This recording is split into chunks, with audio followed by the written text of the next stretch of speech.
सबसे बड़ी बात, तू दामाद जी की बिल्कुल भी इज्जत नहीं करती है। कैसे बात कर रही थी उनसे कि अंदर जाओ और ये क्या कर रहे हो? और ये तो पागल हो गए, कुछ भी बोलते हैं। जाओ तुम अंदर जाओ, चलो। हाँ सही कहा तुमने शताक्षी, मैं तो पागल हूँ, कुछ भी बोलूंगा। मेरा शायद ट्रीटमेंट चल रहा है अभी तो, है ना। अब तुम्हारा सारा सच तुम्हारी फैमिली के सामने आ रहा है तो बता ही देते हैं। सासू माँ, इस घर में हर दिन काम मैं ही करता हूँ, और आपको पता है ये घर खरीदने के बाद मैंने सोचा कि अपने परिवार को यहाँ लेकर आ जाता। मैं लेकर आया था अपनी मम्मी पापा को, लेकिन इस लड़की को 2 रोटी बनाना भी मुश्किल हो गया, और बोला कि इन बूढ़े माँ बाप के साथ मैं एक पल भी नहीं रहूँगी, और धक्के दे मेरे माँ बाप को घर से निकाल दिया। मैंने बोला ये क्यों किया, तो इसने बोला अगर तुमने अपनी ज़बान भी खोली ना तो तुम्हें भी इस घर से निकाल दूंगी, और ये घर अपने नाम करा लूँगी, और डिवोर्स लेने के बाद एलिमनी लूँगी और केस करूँगी वो अलग। अब खुद सोचो मैं क्या करता। इसलिए मैंने इंतज़ार किया कि जब सही वक्त आएगा ना तब सब कुछ सच सच बताऊँगा। अब देख ही लियोगी तुमने अपनी बेटी की करतूतें।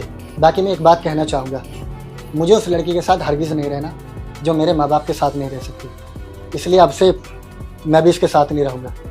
तुम्हारी बेटी तुम लोगों के साथ ही रहेगी। जीजू, हमें तो खुद समझ नहीं आ रहा कि दीदी ऐसा कर कैसे सकती हैं।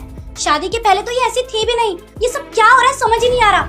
और रही बात हम इनको अपने साथ लेके जाएं, नहीं, जब ये अपना घर नहीं बसा पा रही है तो ये हमारा घर और बर्बाद कर देंगे हमारे घर में आएंगी तो। और आप कह रहे हो ना कि आप इसे अपने साथ नहीं रखोगे, तो इसे तो मैं भी अपने साथ लेकर नहीं जाऊंगी बिल्कुल भी, क्योंकि इसकी परछाई अगर मेरी दोनों छोटी बेटियों पर पड़ी तो उन पर भी गलत असर पड़ेगा। अरे मम्मी आप क्या बोल रहे हो?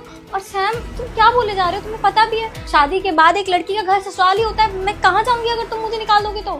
ये तो मेरे परिवार को घर से बाहर निकालने से पहले सोचना चाहिए था ना। और मैं आप तीनों से माफ़ी मांगना चाहता हूँ अगर मैं कुछ गलत कर। बाकी मुझे लगता है मैं अपनी जगह बिल्कुल सही हूँ। अगर सासू माँ आपका बेटा होता और आपकी बहू आपको इस तरह घर से निकालती तो आप क्या करते? शीतल, क्या तुम ऐसी भाभी एक्सेप्ट करते? सरीना, क्या तुम ऐसी भाभी एक्सेप्ट करते? अगर तुम लोग ऐसी भाभी नहीं एक्सेप्ट कर सकते तो मैं ऐसी वाइफ कैसे एक्सेप्ट कर सकता हूँ? तो इसलिए अब से मैं इसके साथ नहीं रहूँगा। जा सकते हैं।